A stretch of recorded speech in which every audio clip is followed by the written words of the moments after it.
Olá, alunos da EJA, boa noite a todos.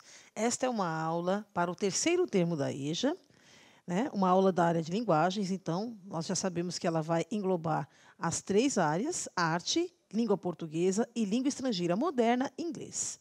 O tema da nossa aula de hoje é linguagem e as diversas visões de mundo.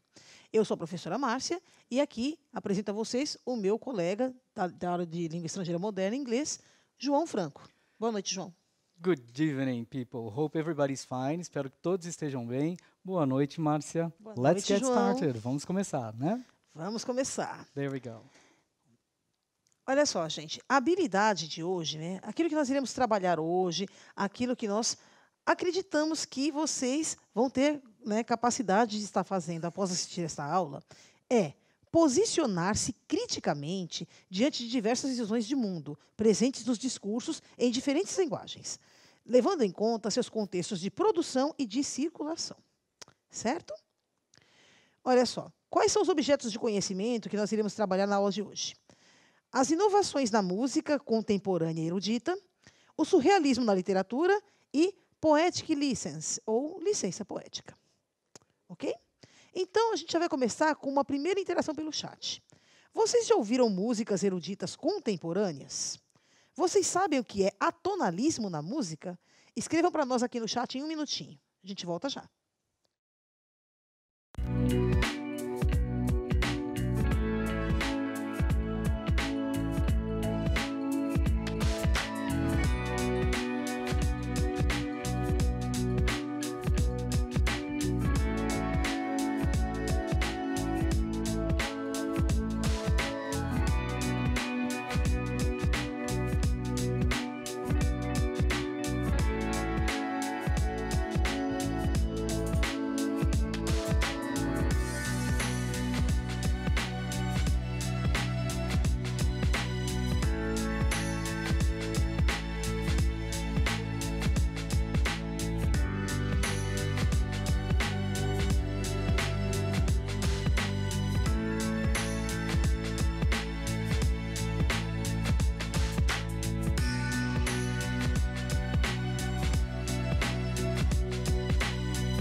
Olá, estamos de volta, Márcia. O pessoal aqui está interagindo, um pouco devagar ainda, mas a gente vai chegar lá. Temos aqui a Alana, que falou não sei, não ouvi falar. A Júlia falou sim, que ouviu música eruditas contemporâneas, e mais algumas pessoas também falaram sim. Não deram exemplos e ainda não falaram do atonalismo. Você consegue passar para a gente? Sim. Perfeito. A Ana disse que ouviu, a Ivonete também não. O Rogério disse que acha que sim. São músicas aí no estilo do Nelson Gonçalves. Olha, Rogério, o estilo do Nelson Gonçalves já não seria música erudita. Apesar de ser, né, um estilo assim um pouco mais antigo, né, são músicas populares, tá? Ok? A Júlia também respondeu que sim. Então vamos lá, gente. Vamos entender agora os conceitos, tá? Vamos entender aí quais são as inovações que nós temos na música contemporânea. Então, na música contemporânea, a gente percebe o surgimento de novas sonoridades, traduzidas no surgimento e na criação de instrumentos musicais modernos, eletrônicos, que se apropriam das tecnologias em voga e de sua evolução. Assim, instrumentos antes jamais imaginados, como o teremin, sintetizadores, emuladores e outros componentes, né, eletrônicos, aliam-se a instrumentos musicais tradicionais, traduzindo uma nova roupagem às canções produzidas em nossos dias. Além disso, nota-se o entrelace de diversos gêneros e estilos musicais, formando modalidades totalmente novas, como o samba-lanço, que foi criado por Jorge Benjor no final da década de 60, o samba rock, o forronejo, etc. Tá? Olha só. Então, gente, dentro dessas inovações, né, a gente percebe que não apenas os instrumentos musicais eletrônicos, né, com os acústicos tradicionais se entrelaçam, como também dão surgimento a novos estilos de música. Ok? Olha só. Então, gente, a música erudita, tanto aí no âmbito nacional quanto internacional, também assinala novos caminhos para as composições, que se apropriam de elementos da sonoridade popular, utilizando até mesmo os modernos instrumentos eletrônicos e tecnológicos. Dessa forma, compositores como Claude Debussy, Maurice Ravel, Igor Stravinsky, Béla Bartók e o criador do dodecafonismo, Arnold Schoenberg, o compositor brasileiro César Guerra Peixe, todos eles criaram, né, o conceito de música expressionista. Né? No caso, o Guerra Peixe criou esse conceito de música expressionista, apresentando nas obras dele a aura de modernidade, o arrojamento, a criatividade e a ousadia das canções contemporâneas em características como dissonância, novas tessituras e texturas, né, e progressões harmônicas, atonalidades e serialismos. Então vamos entender um pouquinho desses conceitos. O que é a tonalidade, serialismo, né? São conceitos assim bem complexos aí dentro da história da música, tá? Mas a gente vai conseguir entender melhor. Dissonância. O que é dissonante para vocês? Dissonância é a combinação desarmoniosa de sons ou a desafinação. Então, toda vez que eu escutar uma música, por exemplo, que em algum momento ela parece que ela vai ferir meu ouvido, por exemplo, né? Eu vejo que a impressão que dá é que a guitarra está indo para um lado, o baixo para o outro e o teclado para o outro. Vamos supor, tá? Essa desarmonia de sons, essa desafinação, em alguns casos ela é proposital, tá? É isso que a gente chama na música de dissonância. Tudo bem? Progressões harmônicas ou cadências. São acordes sequenciais que produzem a sonoridade harmoniosa.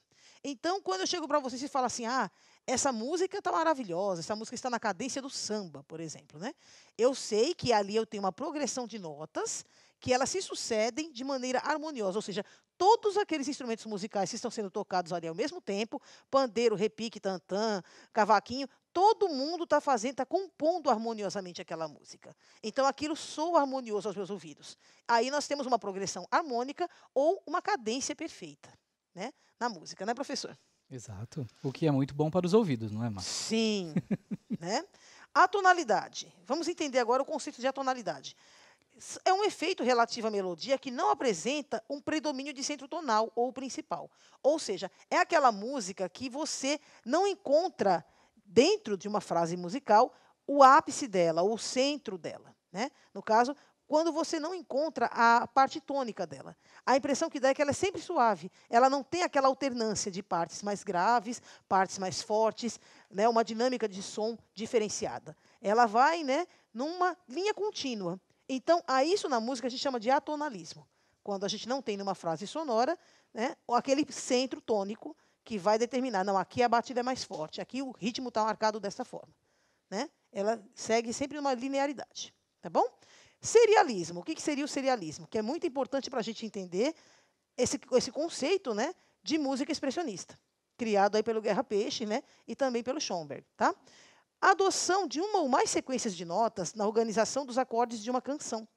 Então, o serialismo, quando eu adoto uma sequência de notas, né, nessa organização, então eu tenho aí uma questão de serialismo, ou seja, né, vamos supor, eu vou, dentro dessa frase musical, eu vou pegar, sei lá, do Dó5 até, sei lá, o Ré7, vamos supor, né? Falando assim hipoteticamente. Então, você tem uma certa sequência de notas que você organiza ali. Então, a isso a gente chama de serialismo. Quando você usa um determinado conjunto de notas em detrimento de outro, até para dar, né, como eu posso dizer, para dar um colorido a mais, né, àquela melodia, àquela canção. Certo? E, finalmente, o dodecafonismo. O que é isso? É uma seriação sem repetições, de uma sequência de 12 notas, utilizando o total cromático na ordenação de intensidade, duração e timbre de sons e acordes. Ou seja, quando a gente chega, por exemplo, né, Quando eu tenho serialismo, eu posso utilizar, às vezes, repetir alguma nota ali, justamente para gerar esse efeito que eu expliquei antes, né? Esse efeito dinâmico maior, essa variação dinâmica maior. No caso do decafonismo, não. Eu vou usar uma sequência de 12 notas, tá? E ela, então, eu não posso ter repetições entre essas notas. São 12 notas distintas. E aí eu vou usar esse total cromático e vou ordenar toda essa intensidade, a duração e o timbre de sons e acordes dentro dessas 12 notas que eu coloquei antes, tá? Então, isso é muito importante aí, principalmente na música contemporânea, tá bom? Dá uma dinâmica maior de som, né? Então, vamos agora para o nosso primeiro desafio do dia de hoje. Escolham um dos temas abaixo e realizem um trabalho de pesquisa. Coletem textos, imagens em diversas fontes. Livro, jornal, revista, site na web, o que vocês tiverem à mão, tá, gente? Organizem esses recortes que vocês fizeram, né, no caso de ser recorte físico ou impresso, numa pasta, tá? E realize, ou então, vocês podem fazer a colagem desses materiais no caderno de vocês. E, em seguida, vocês escrevem um textinho falando sobre a experiência de pesquisar esse material e o que vocês aprenderam, né, nessas diferenciações aí desses temas. Então, o primeiro tema, dodecafonismo, serialismo e atonalidade. O segundo, movimento expressionista na música. O terceiro, surgimento e consolidação do rádio no Brasil. Tá? Então, gente, vocês têm 3 temas. Vocês podem escolher apenas um. Quem se interessar, quiser fazer mais de um, fique à vontade. Lembrem-se, tá, gente? Todos esses trabalhos que vocês tentarem realizar em casa, vocês poderão apresentar para o professor de vocês quando do retorno às aulas presenciais. É mais uma forma que ele vai ter de avaliar o seu processo de ensino e aprendizagem durante esse tempo de pandemia. E, né, se tiver um pouquinho rápido, né, gente, nosso tempo é meio curto, não se preocupem. Esta aula ficará gravada no aplicativo do Centro de Mídias aqui, da EJA para o ensino médio. Tá ok? Vamos lá. Então, vamos agora para mais uma interação pelo chat, em um minutinho. Vocês já ouviram falar em surrealismo? Conhecem ou já ouviram falar em algum autor ou algum artista surrealista? Não só na música, pode ser em qualquer outra área, tá? E, para vocês, o que é algo surreal? O que dá para você a impressão de surrealismo? Coloque aqui para a gente um minutinho. A gente volta já.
Voltamos e, Márcia, tivemos aqui bastante interação agora. O pessoal realmente já ouviu falar de surrealismo, que é interessante.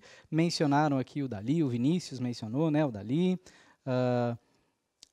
Temos também aqui algo que foge da realidade. A Ana Maria falou para a gente, algo que é surreal, foge da realidade. Surreal que não podemos explicar. Né? Então, bastante interações, sim. Você já fez algumas anotações lá durante a nossa pesquisa, né? O que você tem ali? Olha só, gente, vamos ver o que mais, né, vocês contribuíram aí. Tá? A professora Juliana, muito obrigada, professora, pela sua participação, pelas palavras aí, tá? Ótima aula ao vivo, né? Ótimo, aula ao vivo de arte, né? Bacana, professora, obrigada pela participação, tá? Priscila, uma coisa que não existe. Vinícius citou o artista, né, o principal artista surrealista, né, artista plástico, né, visual, Salvador Dalí. O Marcos disse que sim, já ouviu falar, mas não citou nenhum exemplo. E Ana Maria disse que o surrealismo é uma coisa que foge à realidade. Então, gente, do mesmo jeito que quando vocês se lembram daquelas obras surrealistas na pintura, como as obras do Salvador Dalí, na música também, né, o movimento é bem parecido, né? São sonoridades bem diferentes, né? Trabalham com elementos muito diferenciados, tá? Causa até um certo desconforto em alguns momentos quando a gente ouve. Por isso a questão dos atonalismos, por isso a questão, né, do serialismo que a gente falou, e até mesmo a questão de algumas dissonâncias, justamente para deixar a gente, né, mais assustado. Vocês querem um exemplo claro disso? Bela Bartok, lembrem do filme O Iluminado. Aquela cena clássica, né, professor? Do menininho lá, né, com o velotrol lá, né, o Naquele triciclinho, corredor, naquele né? corredor e aparecem aquelas menininhas fantasmas lá. Aquela Exato. música, né, é uma Uhum. composição erudita contemporânea, né, Perfeito. de Bela Bartok, tá? Sim. Só citando aí, né, um caso para que vocês pesquisem, ouçam essa música em casa depois, né, Sim, ou vejam esse trechinho do filme, quem já conhece ou não, sim. tá? Para exemplificar aqui a nossa aula. Vamos dando sequência, então, com a parte aí conceitual de língua portuguesa. Vamos entender um pouquinho do que é o surrealismo na literatura, tá? Então, gente, um dos movimentos artísticos e literários inseridos no contexto das vanguardas europeias é o surrealismo. E ele surge na década de 20, na França, a partir do Manifesto Surrealista, né, de André Breton. Fortemente influenciado pelas pesquisas em psicanálise desenvolvidas por Sigmund Freud, pautou-se pela criatividade que deve permear os processos de criação artística e literária, permitindo grande liberdade crítica e estética. Dessa forma, os autores surrealistas primaram pela total liberdade de escrita, rompendo com padrões formais da escrita convencional e adotando uma postura revolucionária, em contraposição ao que consideravam românticas tradições burguesas. Tá? Então, gente, surrealismo, justamente na literatura também, a gente vê essa carga dramática forte, essa questão de uma licença poética, a subjetividade em detrimento da realidade, tá? Todas essas características fazem parte aí do surrealismo na escrita literária, tá? De romances, poesias, enfim. Ou seja, rompe-se então com os padrões burgueses da época, né, que eram considerados burgueses, que eram justamente os padrões tradicionais, né, de utilizar-se a gramática normativa, a forma culta da língua, enfim, tá? Aqui, então, a gente vê uma grande liberdade, uma grande licença poética na forma de escrita aí dos nossos autores, tá? Então, gente, olha só, a liberdade de escrita, ela seguia, né, ela ia de acordo aí com a linha de raciocínio, sem preocupação com a gramática normativa ou com a forma culta da língua escrita, tá? Era livre expressão acima de tudo, sendo contrária às convenções e tradições, em constante busca pela inovação. E também, né, uma das características é o espontaneísmo, ou seja, o subjetivo, que foi o que eu falei antes, em detrimento dos padrões da formalidade linguística. Sentimentos e impulsos em contraposição à lógica. Então, Paul Eluard, Luiz Aragon, Jacques Prévert e André Breton configuram-se como os principais escritores da estética surrealista. Tá? Olha só. Vamos então aqui para um segundo desafio da nossa aula de hoje, que é um desafio literário. Partindo do princípio de liberdade total, né, pregado por esses grandes mestres do surrealismo, e a ausência de lógica, escreva um texto, posicionando-se livremente, que leve em conta as características surreais de produção, abolindo formalidades e regras gramaticais. Tá? Então, como sugestão para vocês, para ajudá-los a pensar num texto meio maluco, digamos assim, né? Ou entrando nessa questão do mundo onírico, do mundo do sonho, da fantasia, do surreal, vocês podem fazer um texto por meio de recorte e colagem de palavras e frases extraídas de jornais e revistas, desenhos, né, esboços aí, o que mais a criatividade de vocês permitir, tá bom? Então, vocês podem criar, inclusive, uma obra surrealista, né, dentro aí da escrita de vocês, tá bom? A ideia é essa. Criem livremente, não se preocupem muito com a questão gramatical, a palavra está grafada de maneira correta, a vírgula aqui faltou, o acento faltou Uhum. ali. Não, às vezes é até legal mesmo, Sim. deixa a sua mente fluir. Escreva como você pensar, como você quiser, exercite a sua criatividade, a sua liberdade. Use símbolos, use desenhos, use recortes, enfim, faça um trabalho bem diferenciado. Vocês vão ver como vai ser legal esse exercício de total libertação aí, tá? Até para que a gente, né, consiga fazer um comparativo entre essa liberdade total, surrealista de escrita, e Uhum. a escrita convencional que nós temos até os dias de hoje, ok? Vamos lá. E a colagem, né, Márcia, ela é interessante porque deixa um visual diferente, né, que pode atrair, como a Sim, gente falou que é diferente da realidade, então é interessante fazer uma mistura de colagem, uma mistura de símbolos, isso ajuda bastante, vai ficar um trabalho bem legal.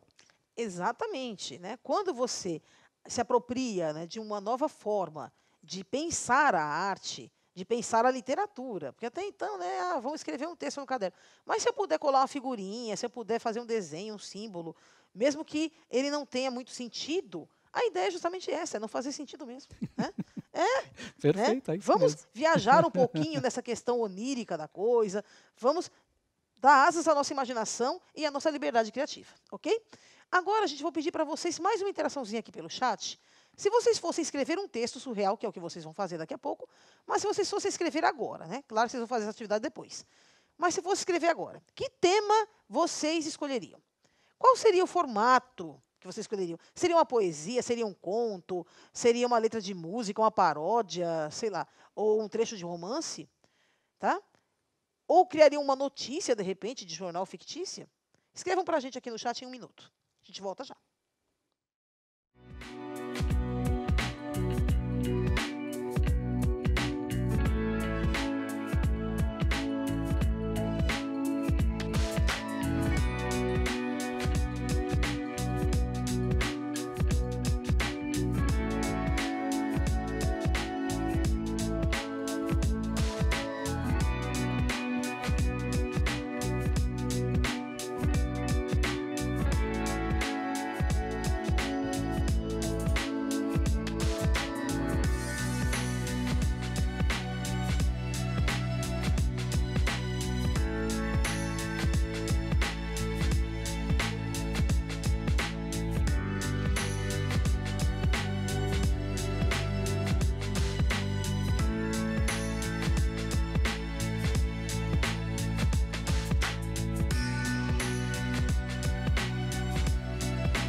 Bem legal a participação deles aqui, Márcia, está bem interessante, várias ideias diferentes. A Maria falou que escreveria uma música, ah, a Cibele e o Edson falaram um conto da minha imaginação, que é bem interessante.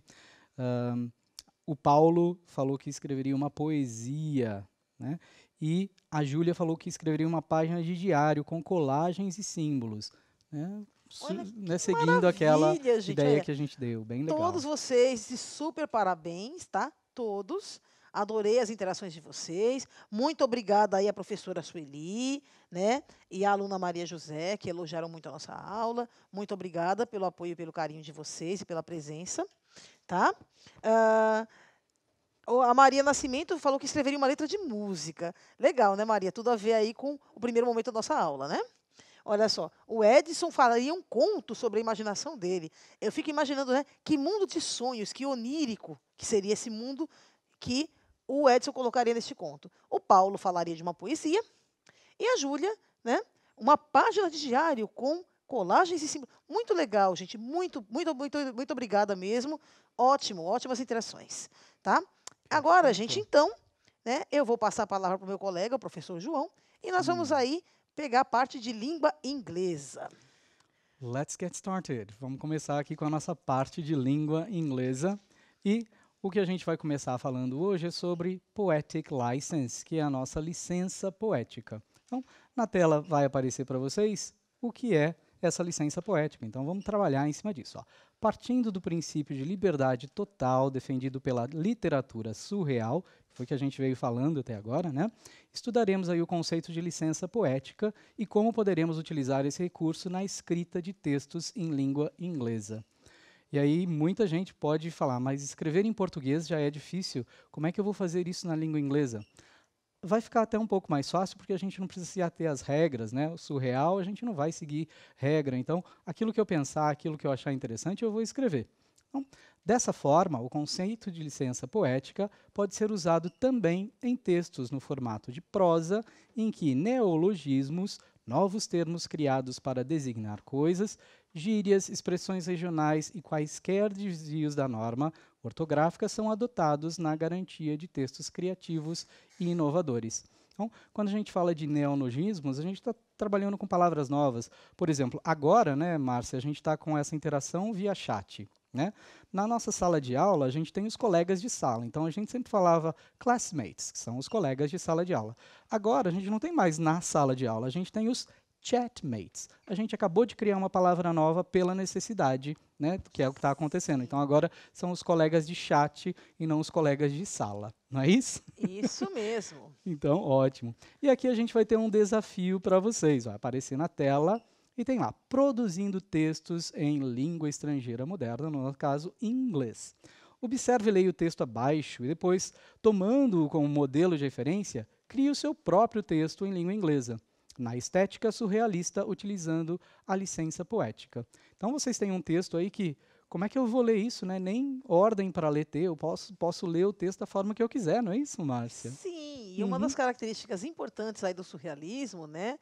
E também pegando aí já a questão, né, até do concretismo na literatura, que também se apropria aí de várias nuances aí do surrealismo, é justamente essa questão de utilizar formas diferenciadas Exato. para escrever, né? No caso aí a gente parece uma letra N, de repente, Exato. né? Não tem aquele formato de poesia que a gente está acostumado a ver, né? Perfeito. Verso embaixo de verso, estrofe, separado. Não, não tem nada disso aí. Ó, Então são palavras meio que soltas que podem ter relação umas com as outras ou não. exato. E Não é é? o que a gente tem lá. Então vamos dar uma lida nessas palavras em English aí. Apple, black, hungry, doing, time, want, drink, coffee, love, orange, silver, red, yellow and gray. Agora a gente vai dar uma traduzida para vocês perceberem a relação delas, né? Vamos ver se a gente consegue. Então, ó, maçã, preto, fazendo, tempo, querer, beber, café, amor, laranja, prata, vermelho, amarelo, cinza, fome. Interessante, Márcia. A gente consegue ver algumas relações entre as palavras, né? E elas Sim. estão ali seguindo uma ordem aleatória. Se eu quisesse criar, por exemplo, algo assim, né, eu falaria, eu estou com fome, então vou pegar uma maçã vermelha para comer. Exato. Então Algo do tipo, é né? isso que a gente vai poder fazer, né? Então, ó, dá uma olhada no desafio que vocês vão ter agora, tá ali na tela para vocês. Ação expressiva. Leia novamente o texto, selecione 3 palavras e escreva frases utilizando-as. Em seguida, ordene-as em um texto curto, desta vez no gênero prosa. Lembre-se, não se preocupe com as normas padrões da língua e use a sua criatividade. Por exemplo, I see the sun when the boats arrive in the river. Also, I want to eat the moon when it looks like a broken cheese. Legal, a tradução está ali bonita embaixo, né? Eu vejo o sol quando os barcos chegam no rio. Além disso, eu quero comer a lua quando ela parece um queijo partido. Bem legal, né, Márcia? Muito bacana, né? Bacana, sim. Observem que tem palavras, né, escritas juntas, já Uhum, para mostrar essa questão da licença poética. Tá? exato. Esquece gramática agora, gente. Deixa a criatividade fluir. Não se importem com ela, exatamente. Ok? E agora a gente vai fazer o nosso momento de revisão da aula, não é isso, Márcia? Isso Você mesmo. quer falar pra gente? Olha só, nessa aula então a gente aprendeu sobre as inovações da música contemporânea na música erudita, os conceitos de serialismo, a tonalidade e dodecafonismo na música, o surrealismo na literatura e poetic license ou licença poética em língua estrangeira moderna, inglês. Gente, nós ficamos por aqui, tá? Até a nossa próxima aula. Esperemos que vocês tenham aí gostado, tá? Finalizando aqui, né? Tentem resolver os exercícios, as atividades aí, os desafios que a gente propôs para vocês, tá bom? Beijo em todos, até a nossa próxima aula. Obrigada. Bye, see you next week. See you.